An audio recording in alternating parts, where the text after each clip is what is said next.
Sejam muito bem-vindos, todos vocês. É um prazer recebê-los aqui no nosso Periscope, direto de Orlando, no SeaWorld, ao vivo aqui no Shamu Stadium, nesse show maravilhoso, lindo, fascinante, com as baleias orcas.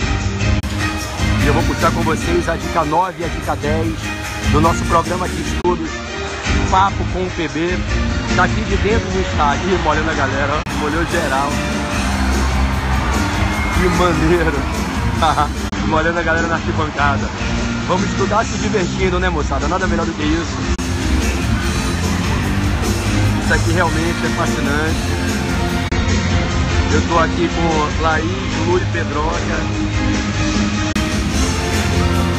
Eu vou conversar com vocês com o direito constitucional, tudo bem? Olha lá que maneiro, caraca! Na sequência eu vou puxar o direito tributário, beleza? Então, deixa eu inverter para vocês me verem aqui. Deixa eu só ver se eu pego essa parte aqui que é bacana para vocês assistirem comigo. E a gente começa. Eu fechei o chat para que ninguém fique perturbando, para que ninguém fique incomodando a galera que realmente quer estudar, tá certo? Bom, vamos lá, vou inverter. Maravilha. Moçada, vou deixar essa imagem ao fundo e vou conversar com vocês com o direito constitucional, tudo bem? E a dica que eu trago hoje para vocês no direito constitucional é dentro de um tema que é muito explorado nas provas, na prova da OAB, nos concursos públicos, pelas mais diversas bancas que existem. Eu vou começar falando com vocês sobre poder judiciário. Então anotem, por favor, no caderno de anotações de vocês, desse nosso Papo com o PB, a gente vai estar junto todos os dias ao longo desse mês de novembro. Anotem aí, dica 009, Direito Constitucional, Poder Judiciário, e o tema é, atenção, tema importantíssimo de prova, hein? O tema é súmulas vinculantes. Súmulas vinculantes. Um tema que vem caindo com frequência nas provas. Súmulas vinculantes. Tudo bem? Vamos nessa? Bom, moçada, súmulas vinculantes são documentos que o STF edita anunciando um entendimento que ele firmou como definitivo para julgar certo perfil de caso concreto. E esse entendimento que é anunciado no texto do documento chamado súmula vinculante, esse entendimento vincula, obriga todos os órgãos jurisdicionais do Poder Judiciário a cumpri-lo, a acatá-lo, quando estiverem julgando casos nos processos que sejam submetidos a eles. Do mesmo modo, o entendimento que o STF firmou e que ele está anunciando na súmula vinculante, esse entendimento também vincula toda a administração pública, todo o poder executivo da União, dos estados, do DF e dos municípios. A súmula vinculante é um documento que o STF edita informando a todo o poder executivo e a todo o poder judiciário que ele está assumindo como oficial e definitivo um entendimento com o qual ele veio pacificando de modo reiterado um mesmo perfil de caso concreto.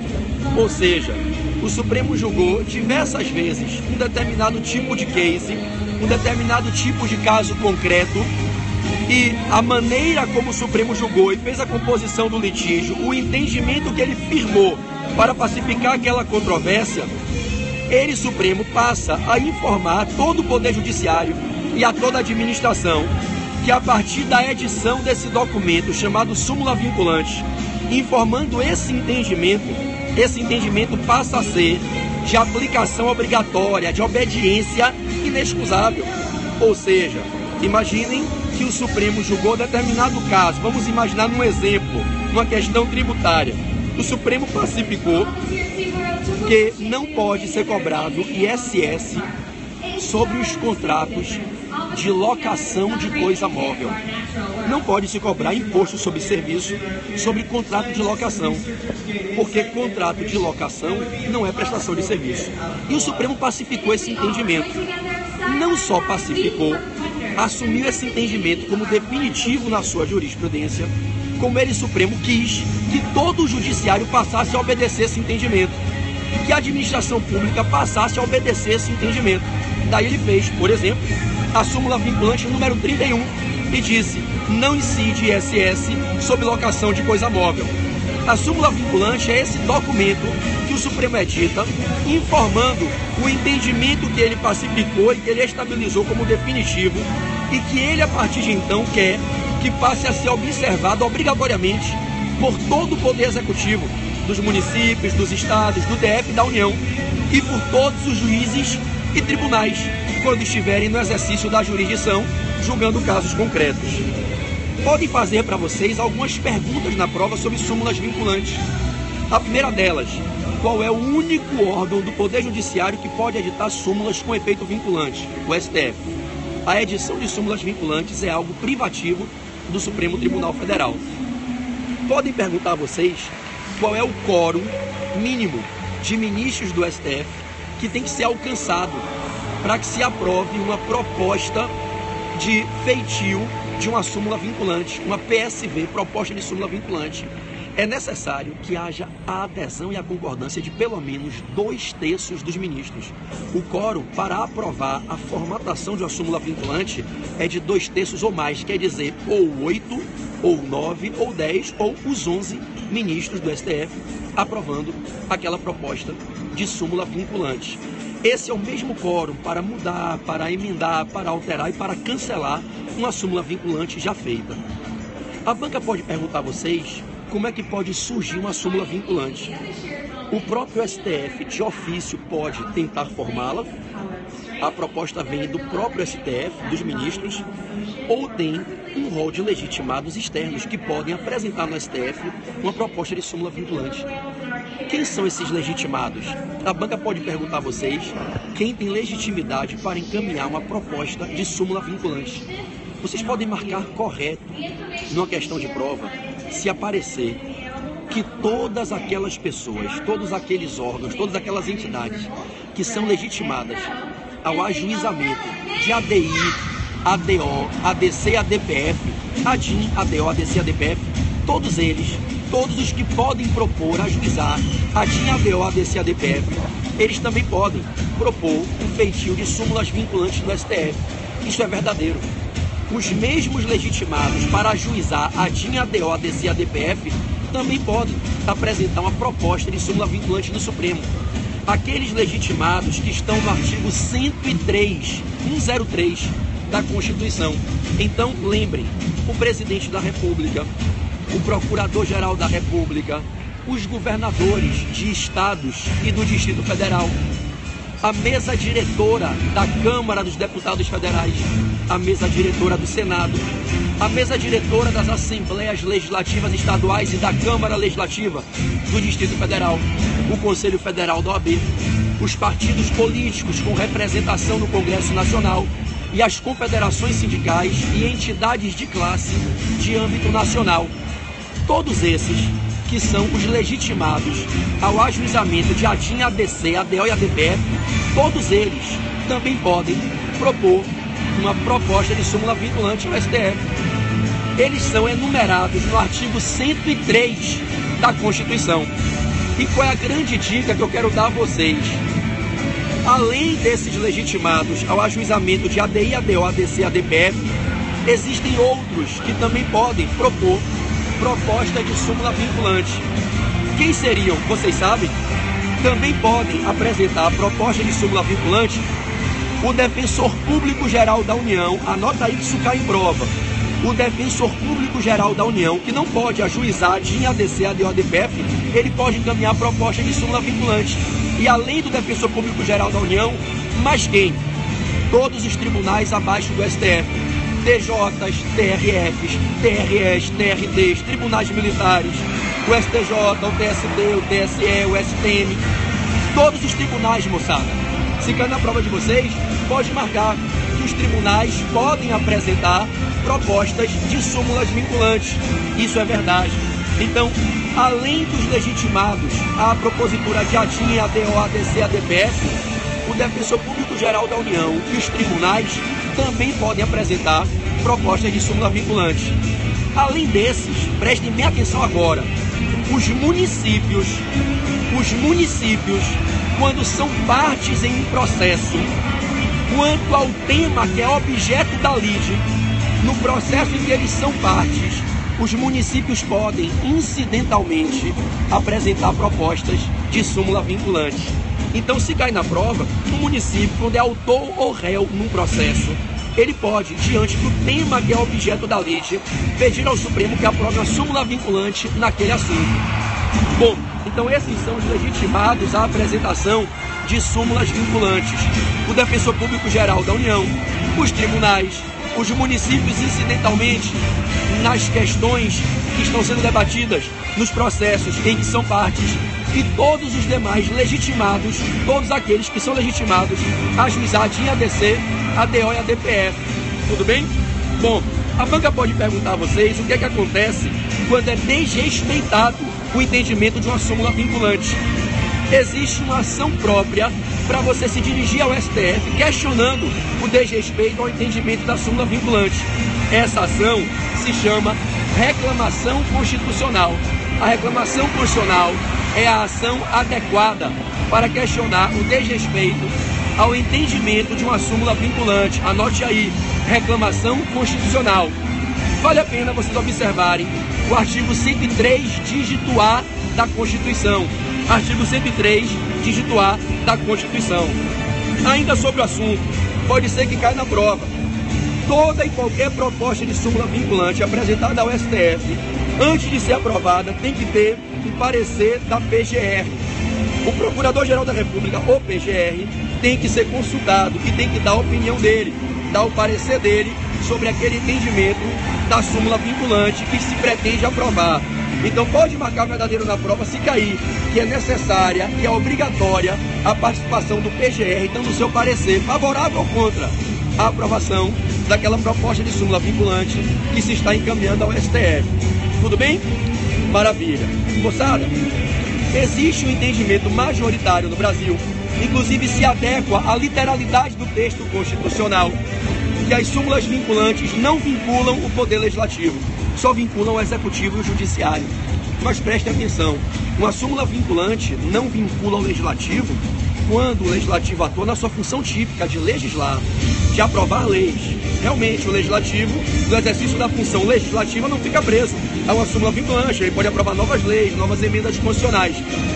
Mas quando o Legislativo age nas funções atípicas, quando o Legislativo age em função administrativa, ele fica vinculado ao entendimento da súmula vinculante. Por exemplo, a súmula vinculante que veda o nepotismo, o Poder Legislativo é obrigado a respeitar. Ele não pode, os membros do Legislativo, os agentes do Legislativo não podem violar a proibição de nepotismo e contratar, recrutar agentes que são parentes, violando a vedação de nepotismo. Então, quando eu analiso o Poder Legislativo fora da atividade típica de legislar, ele se submete ao efeito vinculante, ao entendimento vinculante das súmulas vinculantes do STF. Como regra, as questões de provas objetivas não entram nesse nível de detalhamento. Quando cai em prova, o comum, a regra, é que cai ao básico, que as súmulas vinculantes não vinculam o Poder Legislativo. E, em regra, esse é o gabarito. Agora, se vier bem detalhado, dizendo que a súmula vinculante vincula o Legislativo no exercício da função atípica, fora da atividade de legislar, isso é verdadeiro. Tudo bem, moçada? Bom, eu vou inverter agora para vocês verem um pouquinho do show aqui. Meu amigo Juan Vasquez, um beijo, meu irmão, bom te ver. Saudade de você, parceiro, tô vendo que você tá aqui na live. Grande beijo aqui da Flórida. Inverti um pouco aqui pro aquário. Olha lá, as falinhas, olha que legal. Para voltar agora com o tributário no final.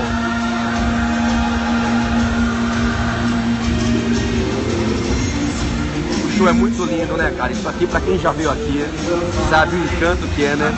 É a gente trazer um pouquinho de um mundo lúdico para essa vida real nossa, tão corrida, tão dura.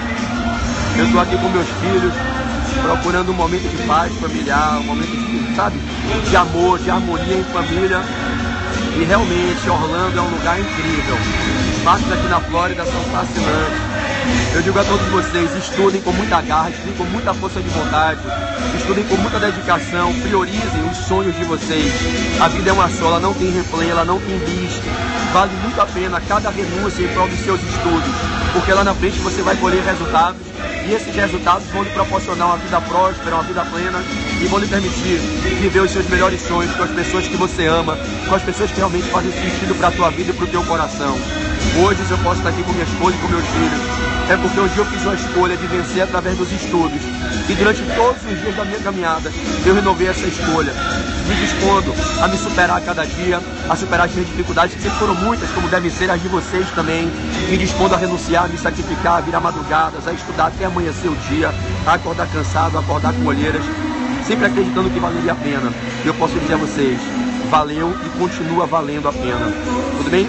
Eu vou agora, puxar agora a imagem para fazer a dica de tributário, que vai ser a dica 0010, tá beleza?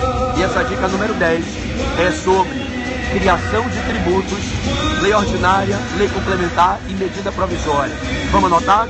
Dica número 10, direito tributário, criação de tributos, lei ordinária, lei complementar e medida provisória. Tudo bem? Então, anotem aí, dica 0010, dica 010, direito tributário, criação de tributos, lei ordinária, lei complementar e medidas provisórias. Tudo bem, moçada? Vamos lá, vamos à dica 10. Gente, os tributos se criam por lei. Isso é a regra. A regra é que tributos dependem de lei para ser criados. É o nosso princípio da legalidade com a cláusula da reserva legal. Os tributos se criam por lei e a regra é a lei ordinária. A regra é que basta a lei ordinária para a criação de tributos.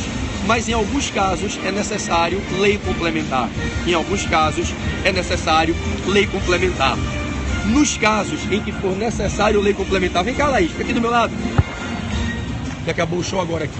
Nos casos em que for necessário lei complementar, olha a minha fadinha linda. Ela é fadinha ou é bruxinha? O que é que vocês acham? Você é fadinha ou bruxinha? Os dois. Dá um beijo pra galera aí, ó. Meu bebê mais lindo. Vamos lá pra gente fechar essa dica aqui. Vamos lá no brinquedo.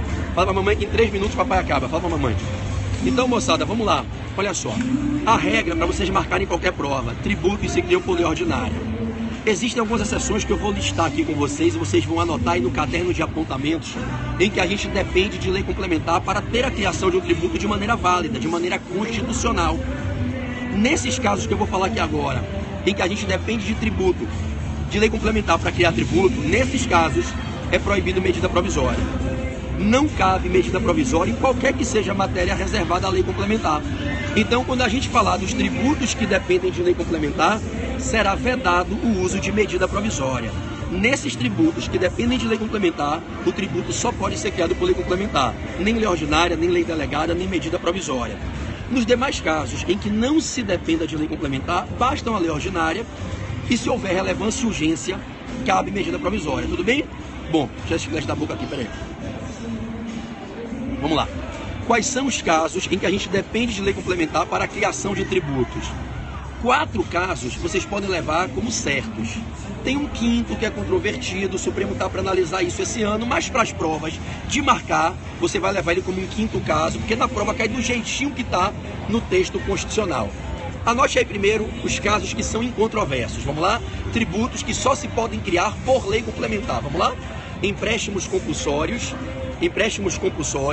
do artigo 148 da Constituição, empréstimos compulsórios do artigo 148 da Constituição, impostos residuais do artigo 154, inciso 1 da Constituição, impostos residuais do artigo 154, inciso 1 da Constituição. Terceiro caso, contribuições residuais para a Seguridade Social. Contribuições residuais para a Seguridade Social, do artigo 195, parágrafo 4º da Constituição. Contribuições residuais para a Seguridade Social, do artigo 195, parágrafo 4º da Constituição. O quarto caso, eu em particular não concordo. Eu acho que ele não precisa de lei complementar, mas a doutrina majoritária diz que sim, e nas provas, normalmente, ele vem vinculado à lei complementar. É o imposto sobre grandes fortunas. Imposto sobre grandes fortunas, do artigo 153, inciso 7 da Constituição. A doutrina majoritária entende que para se criar o IGF é necessário uma lei complementar. Eu me posiciono com a doutrina minoritária que entende que a lei complementar é só para definir o que é uma fortuna e modular ali pequena, média ou grande. Feito isso por lei complementar, lei ordinária poderia criar esse imposto. Mas para a prova, levem o IGF como um quarto caso de tributo que depende de lei complementar para ser criado. Tá bom? Artigo 153, inciso 7 da Constituição. O quinto e último caso é um caso bem polêmico. Ele está no artigo 155, parágrafo 1º, inciso 3 da Constituição. Anote aí, 155, parágrafo 1º, inciso 3 da Constituição. É quando a gente fala de um dos impostos estaduais, o ITCMD. ITCMD, Imposto sobre Transmissões Causa-Mortes e Doações. Nas hipóteses pontuais em que a transmissão causa-morte ou a doação vem do exterior para o Brasil. A Constituição exige uma lei complementar para regular a instituição do ITCMD nessas hipóteses, em que o doador tem domicílio, tem residência no exterior, está doando para alguém no Brasil, ou de cujos faleceu, tinha domicílio ou residência no exterior e faleceu, ou teve seu inventário aberto e processado no exterior, deixando bens para herdeiros no Brasil. Nesses casos em que alguém está no exterior, tem domicílio, residência e falece no exterior, tem seu inventário aberto no exterior, ou é domiciliado lá e doa bens para a pessoa no Brasil, a Constituição exige uma lei complementar para regular em que estado pode tributar. Vocês podem abrir a Constituição, vamos lá, vamos mandando que eu vou atrás, vamos. Vocês podem abrir a Constituição no artigo 155, parágrafo 1º, inciso 3, e vocês vão ver a exigência expressa do Constituinte de uma lei complementar. Há uma discussão na doutrina se essa norma é uma norma de eficácia contida ou de eficácia limitada. Eu, Pedro, entendo que é uma norma de eficácia limitada e eu, por assim concordar, penso que somente quando vier essa lei complementar é que vai caber a tributação desse TCMD sobre as transmissões causa-morte ou doações que venham do exterior para o Brasil. Se o bem transmitido do exterior para o Brasil for imóvel, dá para aplicar o artigo 41 do CTN, que é uma lei materialmente complementar e que regula imóveis. Mas se for coisa móvel, a gente não tem essa lei complementar até hoje. Eu sou um dos que defendo que enquanto não vier essa lei complementar, não se pode cobrar o ITCMD na doação ou transmissão causa-morte de coisa móvel que vem do exterior para dentro do Brasil. Não poderia cobrar. Pela falta, tá bom, então espera aqui. Pela falta de lei complementar. Então vamos recapitular. Qual é a regra? A regra é que tributo se cria por lei ordinária, mas é necessário lei complementar em alguns casos. Quais são esses casos? Empréstimos compulsórios, impostos residuais, contribuições residuais para a Seguridade Social, o imposto sobre grandes fortunas e esse caso pontual do ITCMD, do Imposto sobre Transmissão Causa-Mortes e Doação, quando o doador tem domicílio, tem residência no exterior, ou quando o de cujos faleceu e tinha domicílio, residência no exterior, teve seu inventário processado no exterior. Na doutrina, a gente costuma apelidar esse caso específico, deu o caso do ITCMD de origem internacional, o ITCMD que incide sobre operações que se originaram no exterior. A Constituição exige expressamente uma lei complementar para regular a instituição do ITCMD nesse caso. Portanto, você tem 5 hipóteses em que a Constituição exige uma lei complementar para a criação do tributo: empréstimo compulsório, impostos residuais, contribuições residuais para a Seguridade Social, imposto sobre grandes fortunas e o ITCMD que se origina, que incide sobre transmissões, sobre doações que se originam no exterior para dentro do Brasil. Tudo bem até então? Nesses 5 casos em que a gente depende de uma lei complementar, não cabe lei ordinária, não cabe lei delegada e não cabe medida provisória. Em todos os demais casos em que não se exige lei complementar, ainda que seja possível utilizá-la, porque não é proibido, mas por não ser exigido lei complementar, basta a lei ordinária. E se houver relevância e urgência, vai caber medida provisória. Tudo bem? É isso. Então, tributos se criam por lei ordinária, sendo relevante e urgente, cabe medida provisória, salvo nos casos que a gente comentou, que é só por lei complementar, e aí não cabe LO, não cabe medida provisória, não cabe LD. Maravilha? Eu vou fechar. Pedroca, dá um tchau pra galera, eu vou inverter aqui pro meu campeão. Aí, isso, dá um tchau aqui, campeão. Isso, meu lindão. Tava aqui vendo o show das baleias, o show da Xamu. Tá ali ela, ó, nadando. Deixa eu ver se ela vai levantar aqui pra galera ver. Ó, vai aparecer um pouquinho ela aqui, ó. Baleia orca aqui. Maneiro, né? Muito legal. Quem já veio aqui no SeaWorld sabe, né? Esse show é lindo. Quem nunca veio, galera, estuda com muita garra, com muita força de vontade, porque o estudo leva à sabedoria. E a sabedoria ainda é o melhor caminho para abrir portas pra gente construir uma vida de sucesso. Eu digo sempre isso a vocês, todos os dias. E é muito bacana você poder viver momentos como esse com a tua família, com as pessoas que você ama. E tudo isso é fruto, né, galera? De muito estudo, muito trabalho, muita dedicação, correto? É isso aí. Então, beleza, eu vou fechar a transmissão. Ficaram aí as dicas 9 e 10 do nosso programa de estudos Papo com PB. Espero que vocês divulguem aos amigos, recomendem aqui esse periscope nosso, @PedroBarretoPB. Eu estou sempre divulgando os próximos periscopes no meu Instagram. Vocês que já me conhecem, com certeza seguem. Se eventualmente tem alguém novo aí na transmissão, meu Instagram pessoal é @PedroBarretoPortalF3.